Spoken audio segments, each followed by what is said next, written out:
This book was generated using Speakter's AI voices. You can create human-like voiceovers in over 50 languages. As the 19th century drew to a close, an extraordinary event began to unfold across the English countryside. Strange cylinders, hurtling from the red planet Mars, started crashing into the verdant fields and rolling hills. The air hummed with a mixture of excitement and unease, like the buzz of electricity before a storm. As a journalist with an insatiable appetite for scientific marvels, I found myself drawn to the epicenter of this cosmic drama. The first cylinder's descent near Woking in Surrey called to me like a siren song, impossible to resist. My heart raced as I approached the impact site. The crowd's energy was palpable, a living, breathing entity of its own. Wide-eyed onlookers pressed forward, their whispers a rising tide of speculation that washed over me. The scent of scorched earth and something alien, metallic and sharp, filled my nostrils. There, half buried in a smoking crater, lay the cylinder. It was a behemoth of otherworldly metal, its surface still radiating heat from its fiery journey through our atmosphere. In the summer sun, it shimmered like a mirage, almost too fantastic to be real. I reached out, my fingers hovering inches from its surface, feeling the warmth radiating off it. "It's just a meteorite," a gruff voice insisted nearby. "Nonsense," on another countered. "It's clearly a message from the stars." The crowd's theories bounced around me like ping-pong balls, each more outlandish than the last. I jotted furiously in my notebook, trying to capture every detail, every nuance of this historic moment. Local authorities arrived, their faces a mixture of confusion and determination. Police officers formed a protective cordon around the site, their uniforms a stark contrast to the disheveled excitement of the crowd. Firefighters stood at the ready, hoses in hand, shifting nervously from foot to foot, unsure whether to douse the smoldering earth or wait for further instructions. The arrival of Ogilvy, the renowned astronomer, sent a ripple of excitement through the crowd. His weathered face creased with concentration as he set up his equipment, an array of brass and glass that glinted in the fading light. As he peered through his instruments, the crowd held its collective breath, hanging on his every movement for a clue to the cylinder's nature. Days passed in a blur of anticipation and growing unease. News of more landings filtered through. Addlestone, Pyreford, each new impact ratcheting up the tension like a winch tightening a cable to its breaking point.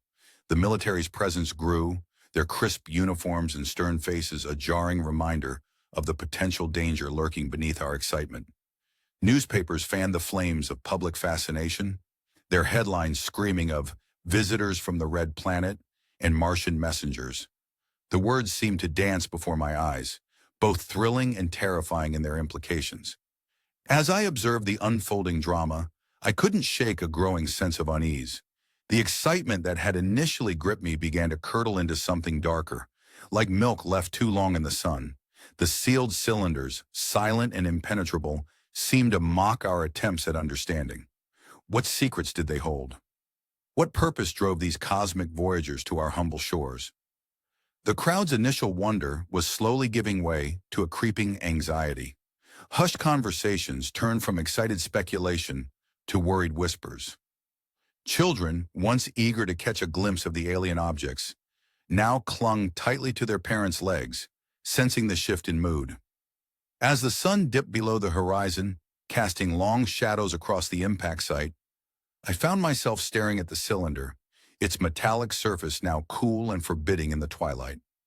The crowd had thinned, but those who remained seemed rooted to the spot, unable or unwilling to tear themselves away from this cosmic mystery. In that moment, as darkness fell and the first stars began to twinkle overhead, I was struck by the profound vulnerability of our world. These cylinders, these harbingers from another planet, represented more than just scientific curiosity. They were a reminder of how small we truly were in the vast expanse of the universe. As I turned to leave, my notebook filled with observations and unanswered questions, I couldn't shake the feeling that we stood on the precipice of something monumental. The cylinders remained sealed, their contents unknown, but one thing was certain: the world as we knew it was about to change forever. Suddenly, a low, ominous hum emanated from the cylinder, growing in intensity with each passing second. The remaining onlookers fell silent, their eyes wide with a mixture of fear and anticipation.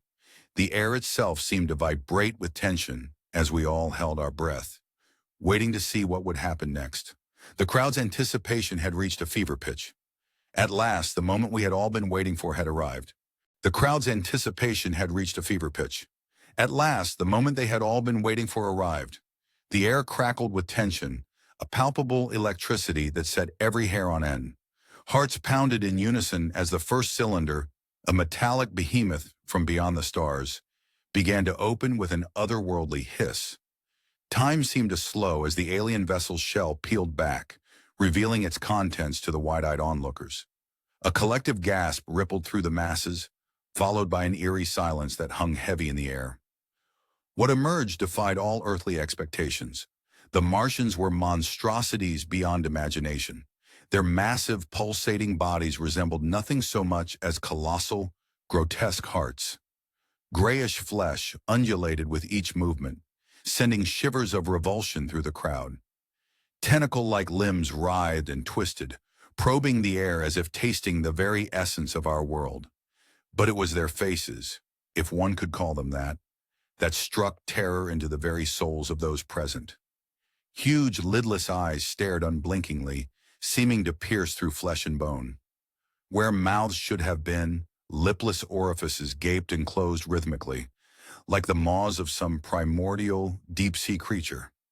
The sight was so utterly alien, so completely outside the realm of human experience, that for a heartbeat the world stood still. In that frozen moment, the weight of our insignificance in the universe crashed down upon us all. Then, as if a spell had been broken, realization dawned. These were not benign visitors from another world. They were conquerors, invaders, harbingers of destruction. Curiosity gave way to panic in an instant, spreading through the crowd like wildfire. Before anyone could react, a strange device emerged from the cylinder. It was unlike any weapon humanity had ever seen, sleek and alien in design. Without warning, it emitted an intense beam of heat, a heat ray of unimaginable power. The effect was instantaneous and horrifying. Those unfortunate enough to be caught in its path were incinerated on the spot, their bodies turning to ash before they could even scream. The air itself seemed to ignite, creating a hellish inferno that spread outward from the point of impact. Ancient trees, which had stood sentinel for centuries, crackled and burst into flame, reduced to cinders in seconds. Buildings groaned and collapsed, their structures unable to withstand the onslaught. Even the sandy soil beneath our feet began to bubble and melt, turning into a sea of molten glass that reflected the carnage above. I stood frozen, my mind reeling, unable to process the devastation unfolding before me. The screams of the fleeing crowd seemed distant, muffled, as if I were underwater.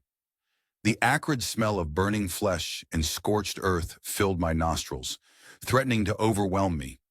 My throat burned with each breath, the taste of ash and fear bitter on my tongue. It was the sight of a young child, her clothes aflame as she ran crying for her mother, that finally broke through my paralysis. Self-preservation kicked in, and I turned to run, my legs moving of their own accord. The ground beneath my feet was hot, each step a reminder of the alien heat that had transformed our world into a living nightmare. As I fled, I couldn't help but look back. The Martians were methodically using their heat ray to set fire to everything in sight. The landscape, once peaceful and familiar, was being transformed into a vision of hell. Thick, black smoke billowed into the sky, blotting out the sun and casting an eerie red glow over everything. The air was filled with a cacophony of sounds, the crackle of flames, the crash of falling buildings, and above it all, the screams of the dying and the terrified. It was a symphony of destruction, conducted by these merciless invaders from another world. Word of the attack spread rapidly, carried by those lucky enough to escape. Panic gripped the region as the true nature of the threat became undeniable. Local authorities, overwhelmed and ill-equipped to handle such a catastrophe, struggled to maintain order. In the distance, I could hear the sound of military vehicles mobilizing. But as I ran, my lungs burning and my heart pounding, I couldn't help but wonder, what chance did we have against a force capable of such devastation? The world as we knew it was changing, and humanity's place in it would never be the same. As night fell, an eerie calm settled over the smoldering landscape. But the respite was short-lived. In the distance, a faint whistling sound caught my attention. Looking up, my blood ran cold as I saw more cylinders streaking across the darkening sky, heralding a new wave of terror. The Martian invasion had only just begun. The skies over England became a theater of terror as more cylinders plummeted from above. Each of these mysterious vessels carried not only Martians, but also the components for their terrifying war machines. A palpable tension hung in the air, thick and suffocating. People's eyes were constantly drawn upward, their hearts skipping a beat with each new sighting. The once peaceful English countryside, with its gentle rolling hills and patchwork fields, now bore the ugly scars of alien intrusion. Smoking craters pockmarked the landscape like festering wounds, each a stark reminder of the invaders' presence. From these landing sites, the Martians began their grim work. With an efficiency that was both fascinating and horrifying to behold, they constructed their giant tripod fighting machines. The sound of metal grinding against metal filled the air, a cacophony that seemed to herald the end of the world as we knew it. As the machines took shape, they rose from the earth like metal giants awakening from an ancient slumber. Standing over 100 feet tall, they were a sight that seared itself into the minds of all who beheld them. Their gleaming surfaces caught the sunlight in eerie flashes, as if mocking the very star that gave life to our planet. The tripod's 3 massive legs, jointed and articulated, gave them an unsettling, almost organic appearance. They moved with a grace that belied their enormous size, each step sending tremors through the ground. At their apex, a bulbous head swiveled with unnatural precision, housing weapons of unimaginable power. I watched from a distance, my face pale and drawn with fear, as these machines demonstrated their destructive capabilities. The countryside, once a soothing palette of greens and golds, now lay in ruins. Towns crumbled like sandcastles before an incoming tide.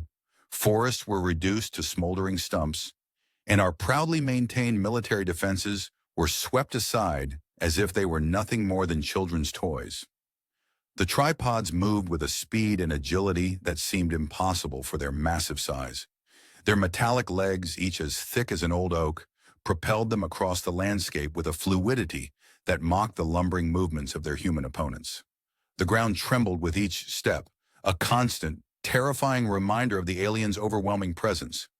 Human attempts to stop the Martians proved heartbreakingly futile. Our conventional weapons, once the pride of modern warfare, might as well have been pebbles thrown at a fortress wall.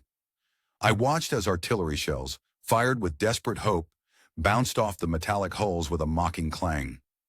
Brave infantry charges, men running forward with bayonets fixed and hearts pounding, were decimated by the heat ray, a weapon that turned flesh to ash in the blink of an eye. As the full scale of the Martian invasion became clear, panic spread like wildfire through the population. Reports flooded in from across southern England, each more terrifying than the last.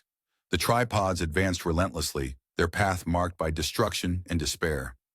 Villages vanished overnight, reduced to smoking ruins. Cities, once bustling with life, fell silent under the Martian onslaught. The military, caught off guard and hopelessly outmatched, struggled to coordinate an effective response. Communication lines, cut or jammed by the alien technology, left many units isolated and overwhelmed. I saw commanders, their faces etched with lines of worry, poring over maps that became obsolete almost as soon as they were marked. As the reality of the threat sank in, people began to realize the apparent invincibility of the Martian war machines. The weapons that had kept peace in Europe for decades were useless against this new foe. The sense of security that had cocooned England for so long was shattered, leaving raw fear in its wake. Refugees, their faces haunted and belongings clutched close, began to flood the roads. Families packed into cars, carts, and even fled on foot, desperate to escape the advancing alien forces. The exodus created its own chaos, with roads choked and supplies running low. The air was filled with the sound of engines, the cries of children, and the constant underlying murmur of fear. In a final, desperate attempt to manage the crisis, the government issued evacuation orders for several counties. This official acknowledgement of the danger only added to the chaos and confusion. Towns emptied overnight, leaving behind ghost-like streets where only the wind moved. The countryside, once a symbol of England's pastoral beauty, became a no-man's land, awaiting the arrival of its new terrifying masters. As night fell, an eerie calm settled over the landscape. The distant glow of fires and the occasional flash of alien weaponry lit up the horizon. I stood at my window, my heart racing, as the realization hit me. The Martian forces were advancing, their threat growing more ominous with each passing moment. In that instant, I knew what I had to do. With trembling hands, I turned to my wife and whispered, "We must leave for Leatherhead. Now." The Martian forces were advancing, their threat growing more ominous with each passing moment. The narrator, acutely aware of the impending danger, made the urgent decision to flee with his wife to Leatherhead, where her cousins resided. Time seemed to warp and stretch as they rushed through their home, grabbing essentials with hands that shook like leaves in a gale. The air felt thick with tension, making each breath a conscious effort. Food cans clattered against water bottles in their arms, the noise jarring in the eerie quiet of their usually bustling home. Warm clothing was stuffed haphazardly into bags, each item a potential lifeline in the uncertain future that loomed before them. The narrator's wife, her face as pale as the underbelly of a fish, wrestled with blankets, trying to stuff them into a worn leather satchel that seemed to resist her efforts. Her eyes, wide with fear, darted around the room as if expecting Martian tentacles to burst through the walls at any moment. The narrator himself grappled with an overstuffed trunk, the physical strain a welcome distraction from the panic threatening to overwhelm him. Outside, the street had transformed into a river of chaos, the current of fear sweeping away all semblance of normalcy. Neighbors they had known for years were now unrecognizable, their faces twisted masks of terror as they loaded carriages and automobiles with frantic haste. The air was thick with the acrid stench of exhaust fumes, mingling with the panicked whinnying of horses to create a cacophony of desperation. As they set out, their own horse-drawn cart groaned under the weight of their hastily packed belongings, the sound a grim echo of their own internal struggles. The roads ahead stretched out like a tangled web of bedlam, each intersection a potential trap. Families trudged alongside on foot, their children unnaturally quiet, eyes wide with a fear they couldn't fully comprehend. Overturned vehicles littered the wayside like discarded toys, abandoned possessions scattered around them like the remnants of shattered lives. They passed through villages, still untouched by the terror, where life continued in a bubble of blissful ignorance. The weight of knowledge sat heavy on the narrator's chest as he stopped briefly to warn them. "The Martians are coming," he'd say, his words falling like stones into still water, ripples of disbelief turning quickly to waves of horror.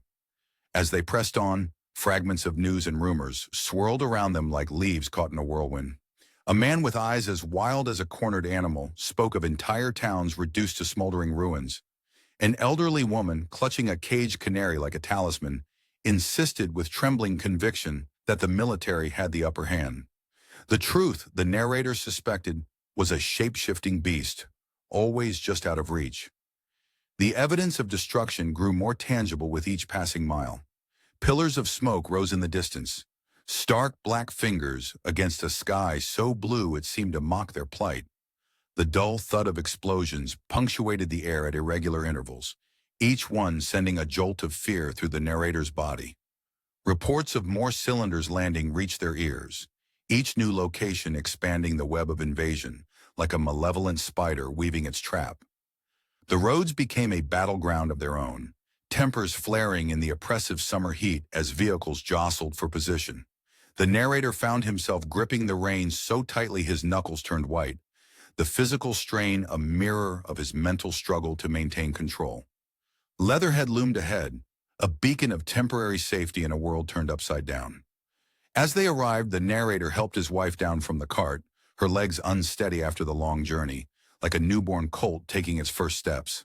Her cousins' faces were a mixture of relief and fear as they welcomed them, their eyes already darting to the horizon, preparing for the possibility of their own evacuation.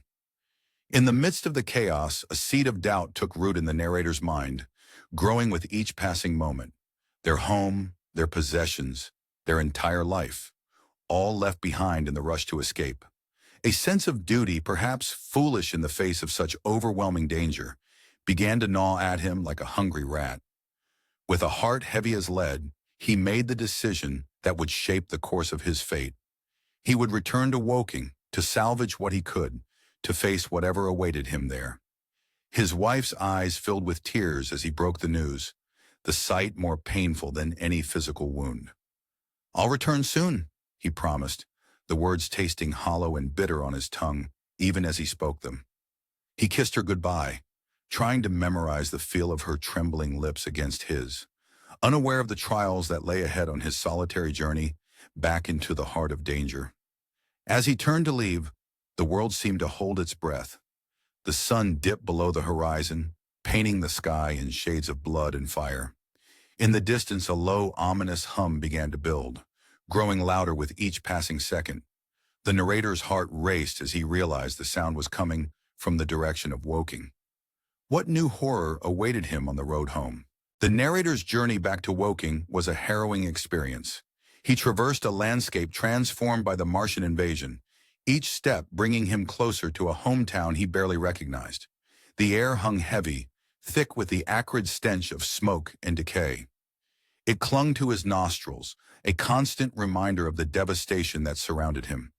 His eyes darted from one scene of destruction to another, his mind struggling to reconcile the familiar streets with the alien landscape before him.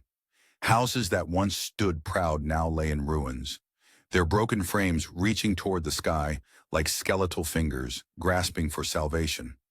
Some structures still smoldered, thin wisps of smoke rising into the air like lost souls seeking escape.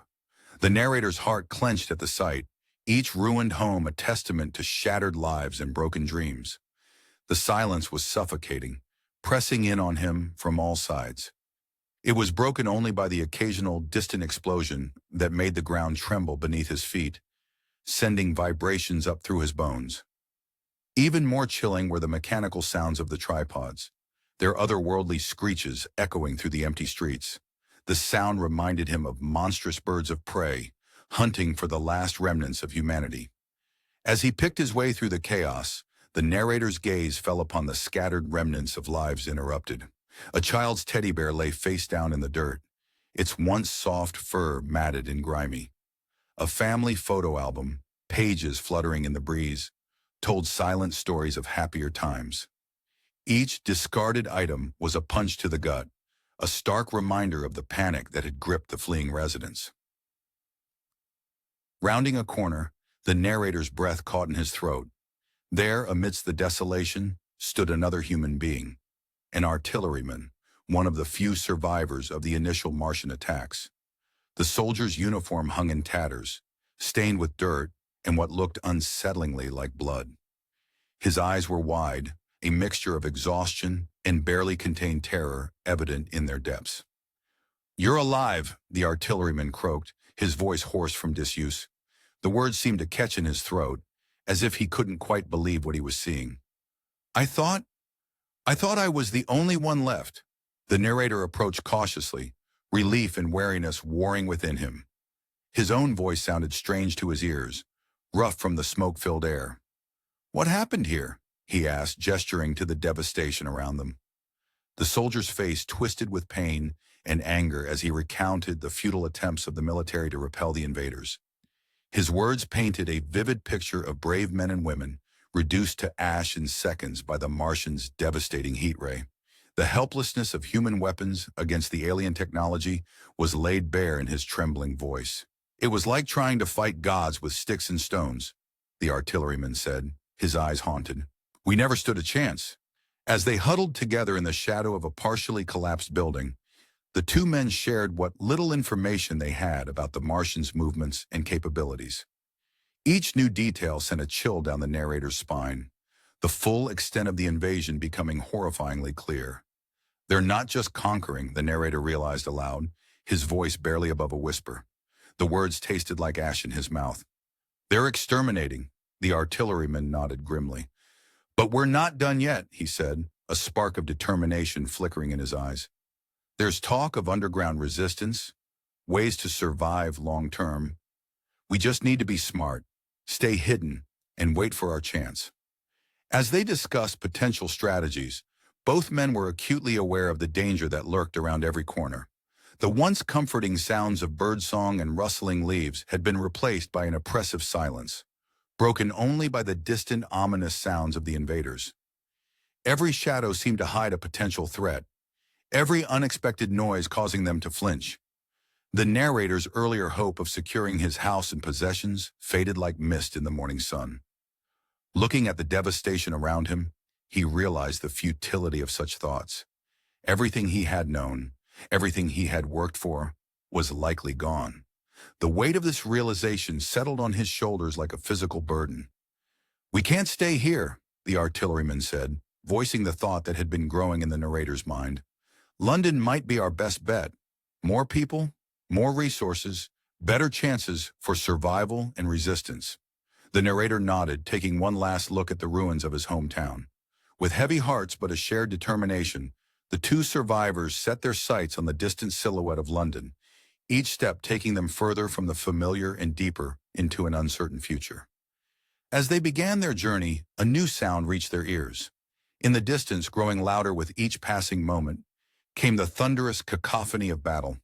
Explosions and gunfire echoed across the landscape, a deadly symphony that sent shivers down the narrator's spine. He exchanged a look of apprehension with the artilleryman. "Weybridge," the soldier muttered, his face grim. "Sounds like they're making a stand there." The narrator swallowed hard, his mouth suddenly dry. Should we go and help?" Before the artilleryman could answer, a blinding flash lit up the horizon, followed by a deafening roar that shook the very ground beneath their feet. The battle for Weybridge had begun in earnest, and they were heading straight for it. The air crackled with tension as we approached Weybridge. Each step brought us closer to the thunderous cacophony of battle, a symphony of explosions and gunfire that sent shivers down my spine. The artilleryman's face was etched with grim determination, his eyes constantly scanning the horizon. I could feel the weight of dread settling in my stomach, growing heavier with each passing moment. The acrid smell of smoke filled my nostrils, and the distant rumble of artillery fire vibrated through the ground beneath our feet. As we crested a hill, the full scale of the conflict burst into view. The sight before us was like something torn from the pages of a nightmare, yet horrifyingly real. The river glinted in the sunlight, its surface churned by the wake of gunboats patrolling back and forth. Along the banks, a sea of khaki-clad soldiers manned an impressive array of artillery pieces, their barrels aimed at the sky like accusing fingers. For a fleeting moment, hope swelled in my chest. Surely this formidable defense would be enough to halt the Martian advance.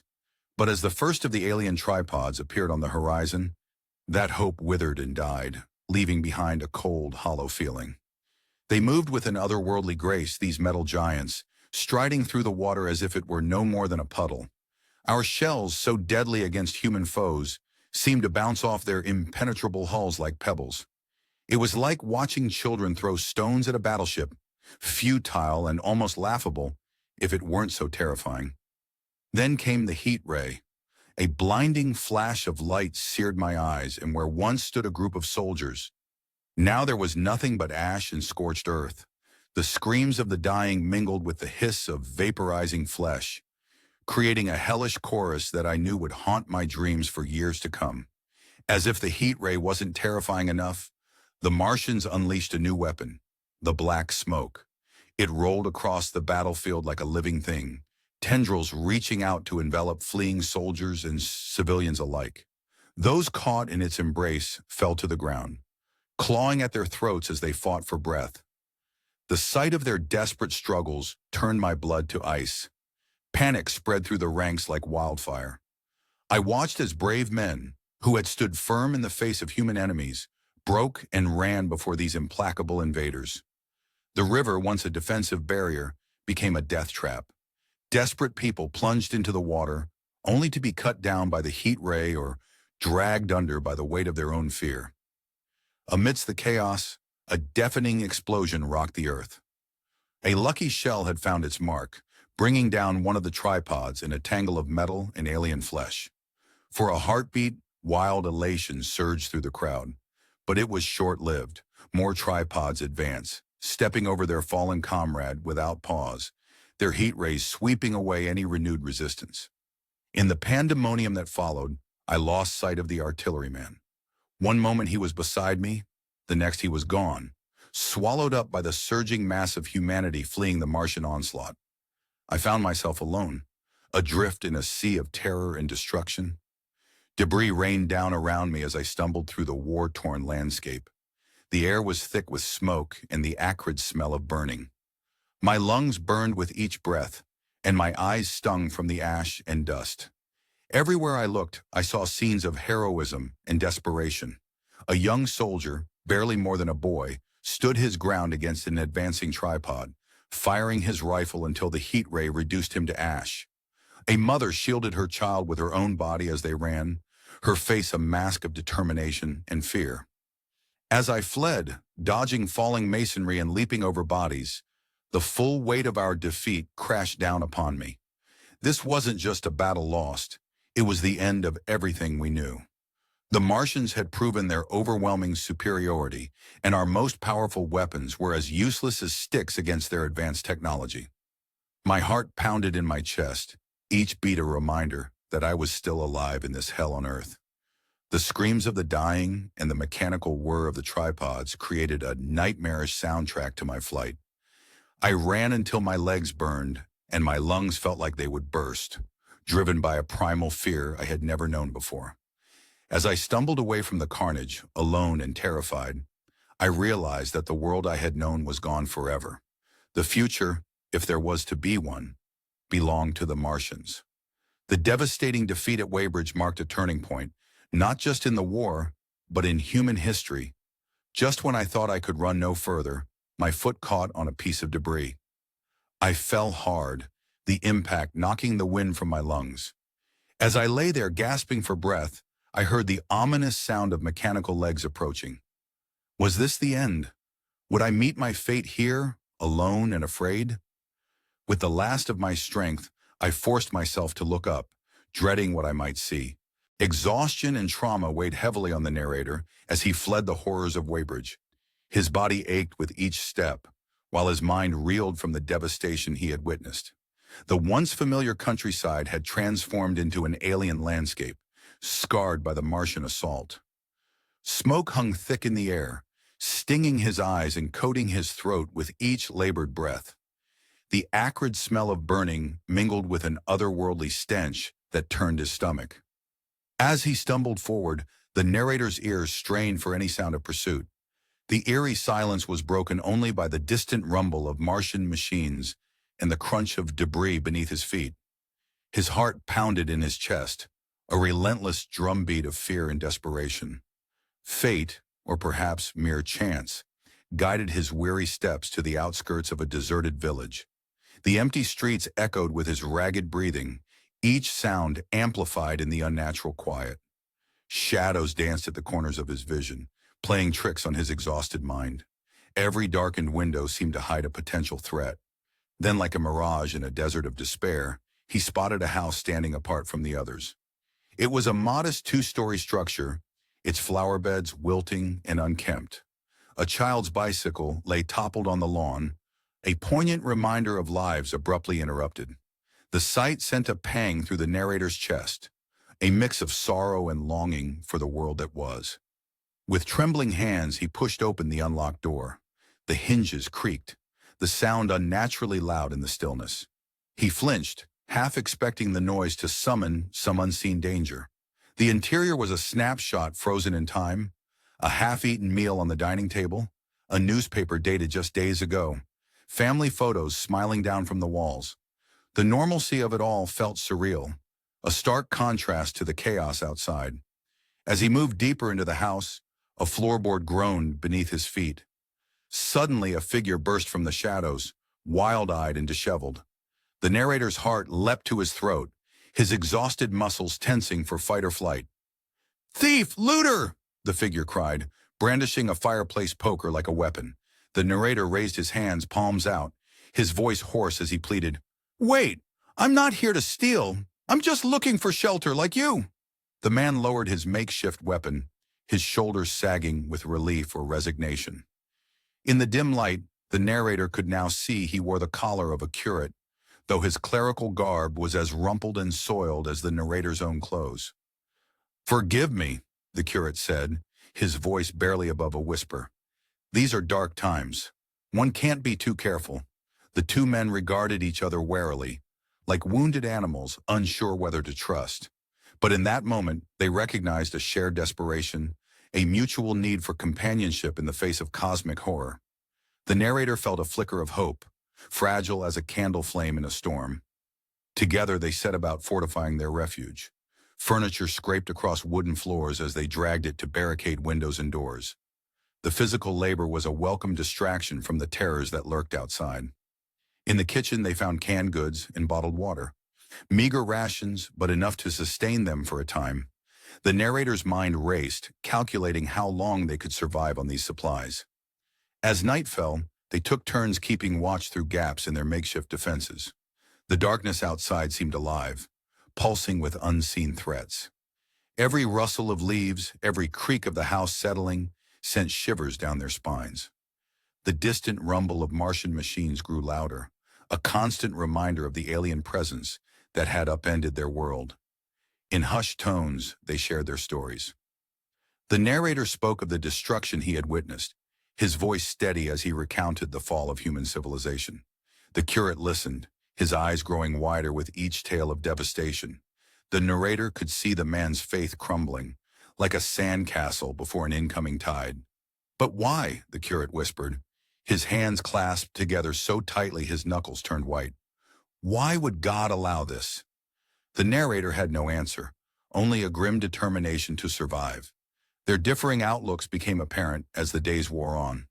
While the narrator channeled his energy into planning their eventual escape, the curate grappled with existential questions, his mental state deteriorating under the weight of their dire circumstances. From their hiding place, they observed the Martians' activities. The aliens moved with terrible purpose, systematically dismantling the world as they knew it. Strange structures began to rise from the ruins, their alien architecture a mockery of human achievement. The sight filled the narrator with a mix of awe and dread, his mind struggling to comprehend the scale of the invasion. As days passed, the tension between them grew. The narrator's pragmatism clashed with the curate's increasingly fatalistic outlook. Their forced companionship, once a comfort, now threatened to become another danger in a world already filled with peril. The narrator found himself watching the curate almost as warily as he watched for Martian activity, unsure which posed the greater threat to his survival. Still, they maintained their vigil, watching and waiting. The Martian machines loomed on the horizon, a constant reminder of the precariousness of their situation. The narrator tried to maintain hope and plan for their eventual escape, while the curate's mental state continued to deteriorate under the strain of their dire circumstances. As another day drew to a close, the narrator peered through a gap in the barricaded window. The setting sun cast an eerie red glow across the landscape, reminiscent of the Martian world that had spawned their invaders. He turned to share this observation with the curate, only to find the man gone from his usual spot. A chill ran down the narrator's spine as he realized he could hear muffled sobs coming from the kitchen. What new horror awaited him there? And how much longer could they survive in this suffocating sanctuary before the outside world, or their own fragile minds, shattered their tenuous safety? Days stretched into weeks in our cramped hiding place. It was a suffocating sanctuary from the alien invaders that had turned our world upside down. The air hung heavy with fear and the stale odor of unwashed bodies, a constant reminder of our precarious existence. Outside, the world as we knew it had crumbled, replaced by the mechanical whirs and ominous hums of our Martian conquerors. I watched the curate's descent into madness, with a mixture of pity and growing alarm. At first, his faith seemed to be his anchor in the storm of chaos that engulfed us. His fingers, trembling like autumn leaves, would trace the worn pages of his Bible as he whispered prayers into the darkness. "This is God's judgment," he'd murmur, his eyes wide and feverish. "We must repent, for the day of reckoning is upon us." But as the days bled into one another, indistinguishable in our dim hideout, his faith began to waver. The light in his eyes dimmed, replaced by a haunted, vacant stare that sent shivers down my spine. His once comforting prayers twisted into incoherent ramblings, a jumble of scripture and paranoid delusions that echoed off the walls of our shelter. "We're doomed," he'd suddenly cry out, his voice rising to a dangerous pitch. "God has abandoned us to these demons from the stars." Each outburst sent my heart racing, the fear of discovery a cold knife in my gut. I'd lunge at him, clamping my hand over his mouth, feeling his hot, erratic breath against my palm. "Shh," I'd hiss, my own voice barely above a whisper. "Do you want them to find us?" The constant tension wore on me, like sandpaper on raw skin.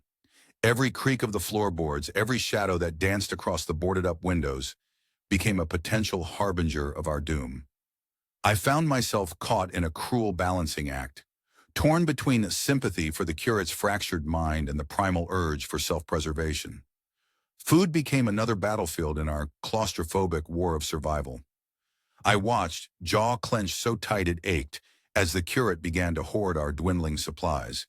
He'd stuff his pockets with moldy bread and half-rotten vegetables, his eyes darting about like a cornered animal. When confronted, a feral snarl would twist his once gentle features. "It's mine," he'd growl, clutching a stale crust to his chest as if it were made of gold. "God provides for his chosen." I tried everything to manage him. Gentle coaxing, firm commands, even whispered threats that left a bitter taste in my mouth. Nothing seemed to penetrate the fog of madness that had descended upon him like a shroud. Nights were an endless torment. In the oppressive darkness, the curate's whimpers and muttered prayers seemed to take on a life of their own, filling every corner of our hideout with the echoes of his broken mind. I'd lie awake, every muscle coiled tight as a spring, straining to hear any sign of Martian activity over the curate's incessant ramblings. The thought of abandoning him gnawed at me like a hungry rat. It would be easier, safer to strike out on my own. But something held me back, a tangled knot of moral obligation and the primal fear of facing this new alien world alone. Our forced coexistence had become a battle of wills, a fight not just for physical survival, but for the very essence of our humanity. As I watched him rock back and forth, scripture and nonsense spilling from his lips in equal measure, a chilling thought crept into my mind. Was this to be humanity's fate? Not a swift death at the hands of Martian heat rays, but a slow, maddening descent into the abyss of despair. I clenched my fists, feeling my nails dig into my palms. No, I would not succumb. I would survive, and I would keep what remained of my humanity intact. Even as the curate's mind unraveled before me like a frayed tapestry, I silently vowed to hold on to hope, for both our sakes. Suddenly, a new sound cut through the air, freezing the blood in my veins. A low mechanical hum, growing steadily louder. The curate fell silent, his eyes wide with terror. We both knew what it meant. The Martians were near. Too near. The air in our cramped shelter grew thick with tension and the acrid smell of fear-soaked sweat. My muscles screamed in protest as I held myself perfectly still, every nerve on high alert. Would this be the moment our fragile sanctuary was finally shattered? The air in the cramped shelter was thick with tension and the acrid smell of sweat. The narrator's muscles ached from holding his body still for so long, every nerve on high alert. Beside him, the curate's ragged breathing punctuated the eerie silence. Through a small gap in their shelter, a nightmarish scene unfolded before their eyes. The Martians, those towering metallic monstrosities from another world, moved with an inhuman grace that sent shivers down the narrator's spine. But it was their actions that truly chilled him to his core. They were feeding on human blood. The realization hit him like a physical blow, his stomach lurching violently. Large metal containers gleamed dully in the sickly light, their purpose now sickeningly clear. Humans were being brought to the site, their faces contorted in terror as they realized their fate. "Dear God," the curate whispered, his voice trembling like a leaf in a storm. "What unholy abomination is this?" The narrator couldn't answer. His eyes were fixed on the methodical way the Martians went about their gruesome task. There was no emotion, no hesitation, just the cold, calculated harvesting of human life. It was as if they were dealing with cattle, not thinking, feeling beings. As the reality of the situation sank in, the narrator's mind raced like a trapped animal. This wasn't just an invasion. It was exploitation on a scale he could barely comprehend. Earth wasn't just a new world to conquer. It was a resource to be drained dry. Its inhabitants nothing more than a food source. The curate's reactions grew more erratic with each passing moment. One minute he was muttering prayers under his breath. The next he was on the verge of shouting about divine judgment. The narrator found himself torn between processing this terrifying new information and desperately trying to keep his companion quiet. "We must repent," the curate hissed, his eyes wild and unfocused. "This is God's punishment for our sins." "Be quiet," the narrator pleaded, his voice barely above a whisper. "They'll hear us." But the curate was beyond reason. He rocked back and forth, alternating between loud proclamations and periods of catatonic shock. Each outburst sent a jolt of fear through the narrator. Their hiding place suddenly felt as fragile as a soap bubble in a storm. As night fell, the feeding continued. The Martians moved with an almost hypnotic rhythm, their machines humming and whirring like a demonic orchestra as they processed their human cargo. The narrator couldn't tear his eyes away, even as his mind screamed for him to look elsewhere. The darkness brought no comfort. If anything, it made the scene more horrifying. The shadows playing tricks on the narrator's already frayed nerves. Every sound, every movement outside their shelter could be a Martian coming to discover them. The night air felt oppressive, laden with the metallic scent of blood and the acrid stench of fear. Sleep was impossible. The narrator's mind raced with plans for escape, each one seeming more desperate than the last. They couldn't stay here forever, not with the curate's deteriorating mental state and the constant threat of discovery.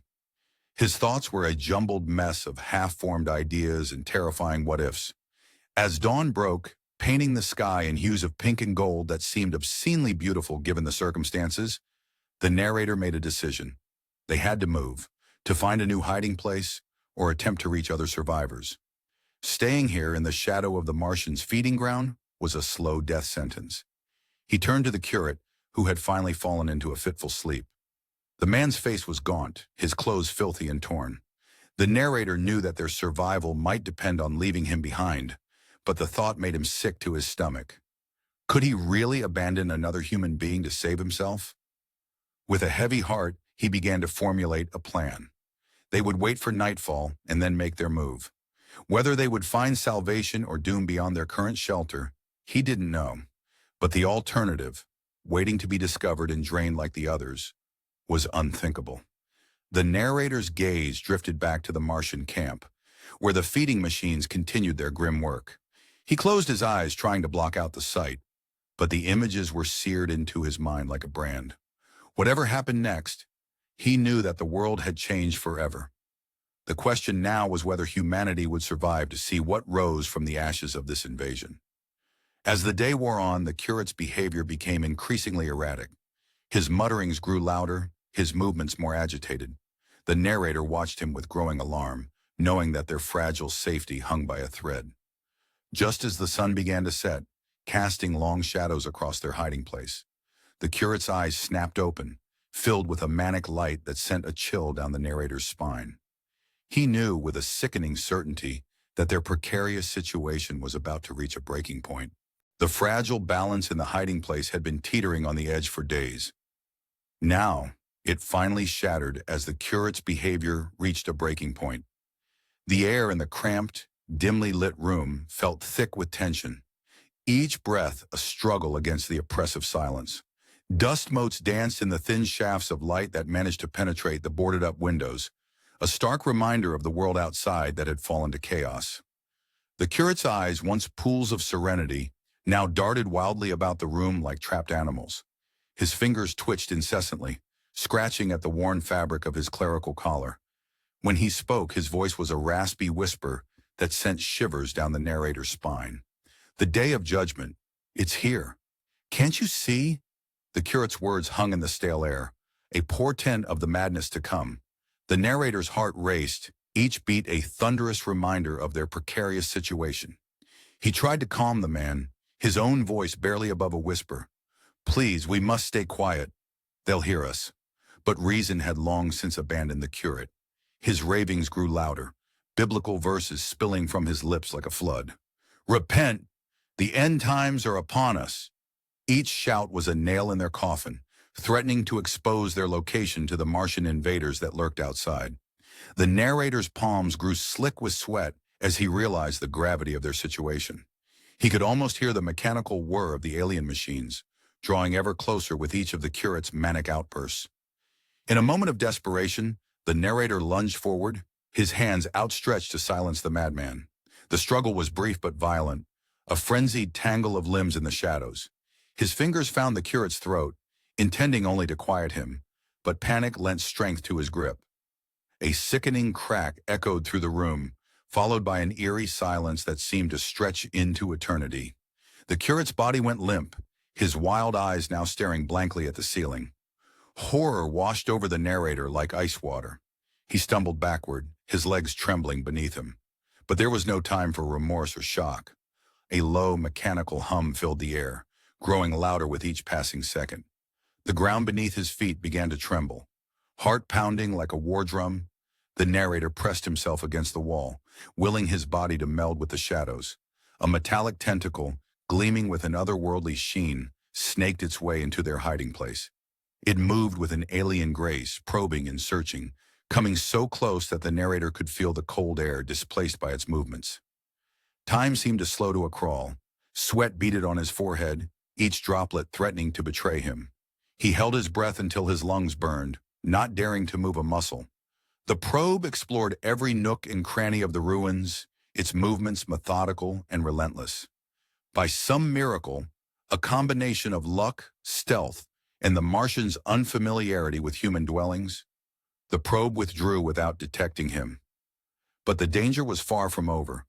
The narrator remained frozen in place for hours, every muscle screaming in protest, terrified that the slightest movement would bring destruction raining down upon him. As twilight painted the sky in hues of purple and orange, the mechanical hum finally faded into the distance. Cautiously, the narrator emerged from his hiding place, his legs wobbling like a newborn colt's. The world outside was a desolate wasteland, devoid of both Martian and human life. The weight of his solitude pressed down upon him like a physical force. Guilt and the primal instinct for survival warred within his mind. The curate's lifeless eyes seemed to follow him, an accusatory reminder of what he had done to survive.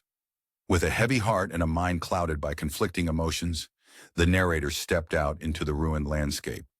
The world around him was alien and hostile, but a spark of determination flickered in his chest. He would find a way to survive, and perhaps, just perhaps, find a way to fight back against the invaders who had turned his world upside down. As he walked away from the scene of his grim ordeal, the narrator couldn't shake the feeling that he had left a part of his humanity behind in that dark, cramped hiding place. The road ahead was uncertain, but one thing was clear: nothing would ever be the same again. The fading light cast long shadows across the desolate landscape, and a chill wind carried the distant sound of mechanical movement. The narrator's stomach clenched with fear and hunger. His supplies were nearly depleted, and he knew he couldn't stay here any longer. With a deep breath, he made a decision that would change everything. He would make for London, a journey fraught with danger, but perhaps his only chance at survival. As he took his first steps towards the ruined city, a metallic glint on the horizon made his blood run cold. The Martians were on the move, and he was exposed in the open. Would he make it to safety, or had he just sealed his fate? The narrator's hiding place had been discovered, forcing him to abandon his shelter. With his supplies depleted and no other options, he had no choice but to embark on a dangerous journey towards London. As he stepped out into the open, the world that greeted him was a nightmarish distortion of the landscape he once knew. The air hung heavy with the acrid smell of smoke and decay, making each breath a struggle. Towns that had once bustled with life now lay in ruins, their buildings reduced to piles of rubble and ash. The narrator's heart sank as he passed by familiar streets, now unrecognizable under the weight of destruction. Forests that had stood for centuries were nothing more than blackened stumps, their branches reaching skyward like skeletal fingers. The sight sent a shiver down his spine, a stark reminder of the invaders' devastating power. The fields, once a patchwork of greens and golds, now writhed with an alien red vegetation that seemed to pulse with malevolent life. This Martian weed spread with terrifying speed, its tendrils choking rivers and overrunning farmland.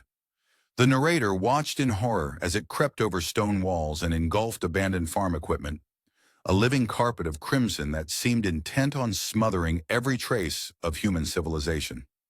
The soft, squelching sound it made under his feet turned his stomach.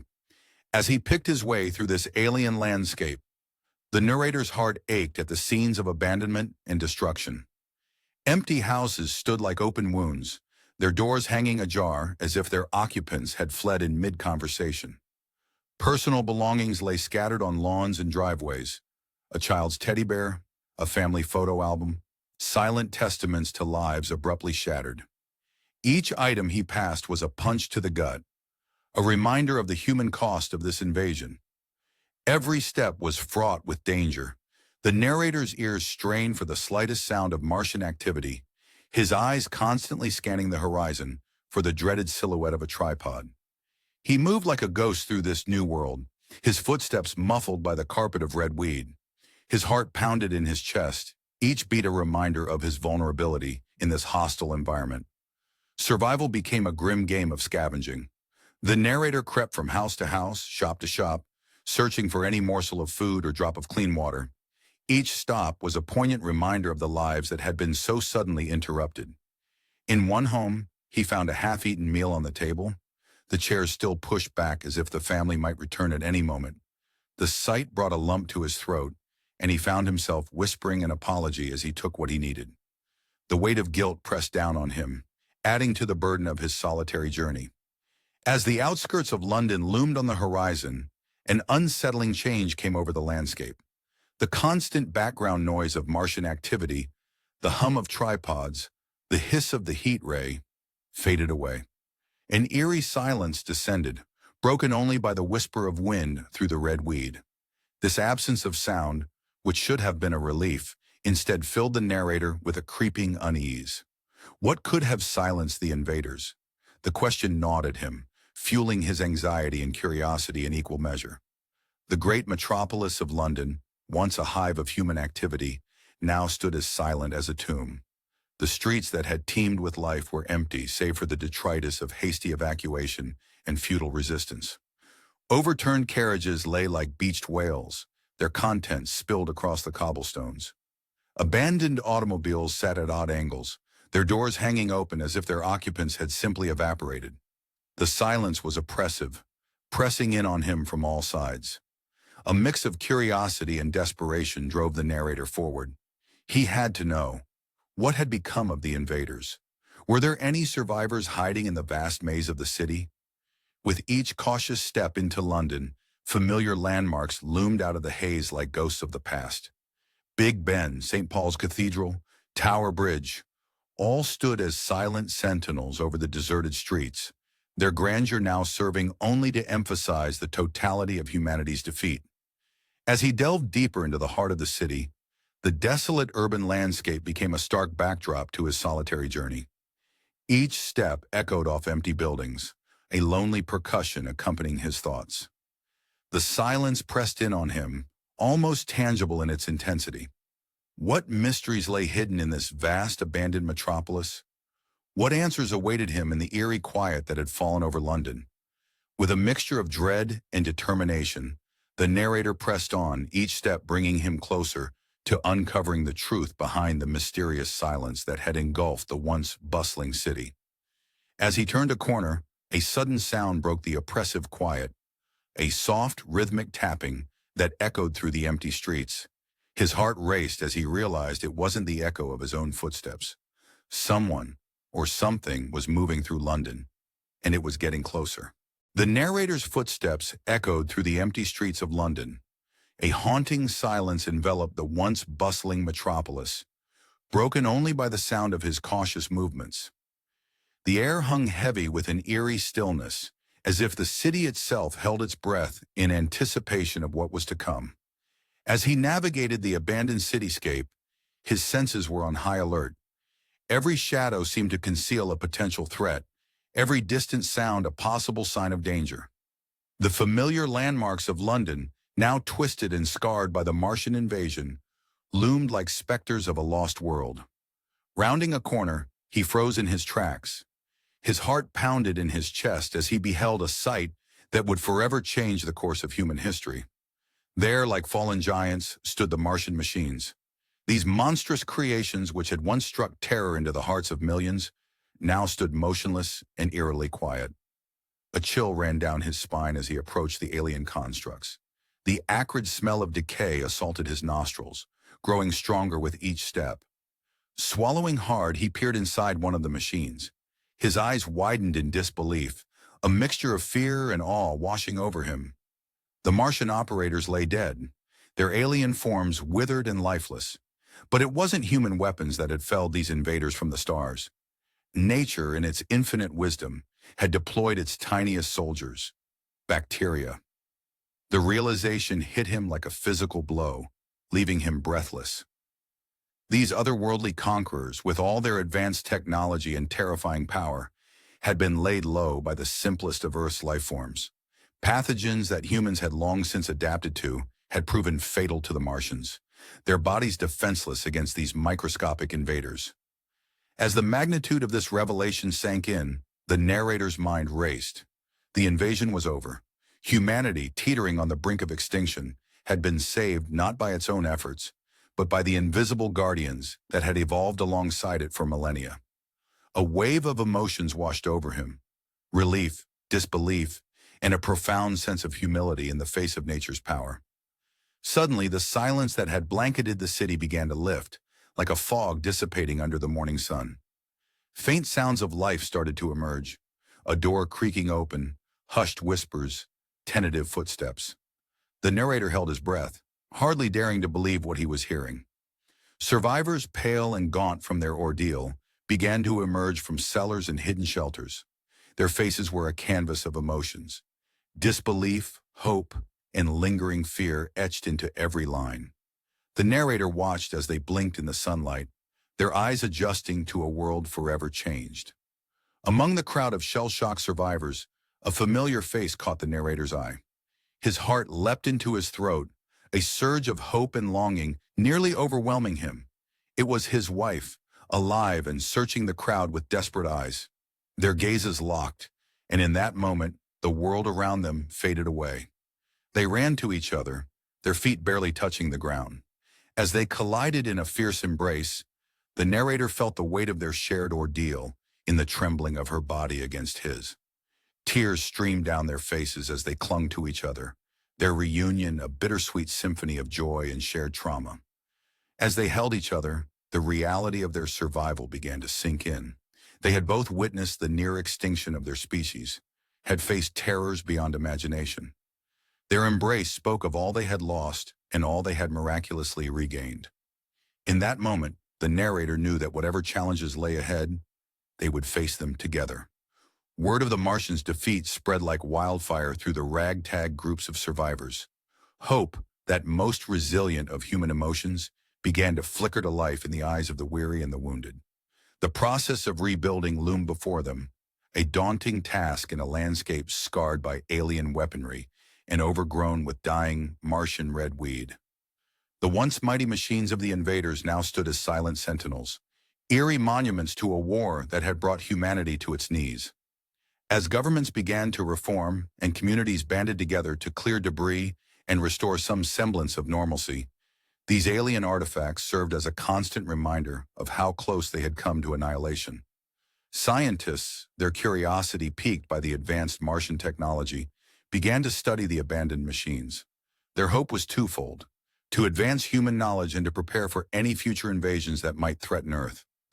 The world had been forever changed by this cosmic encounter, and humanity now faced the challenge of reconstruction with a newfound awareness of both its fragility and its resilience in the face of threats from beyond the stars. As the narrator watched the first tentative steps towards rebuilding, he couldn't help but reflect on humanity's place in the universe. The invasion had shattered their illusion of supremacy, revealing them as vulnerable creatures on a small blue planet. Yet it had also shown their incredible capacity for survival and adaptation. With his wife by his side, the narrator looked to the future with a mixture of trepidation and hope. The stars above, once a source of wonder, now held a new significance.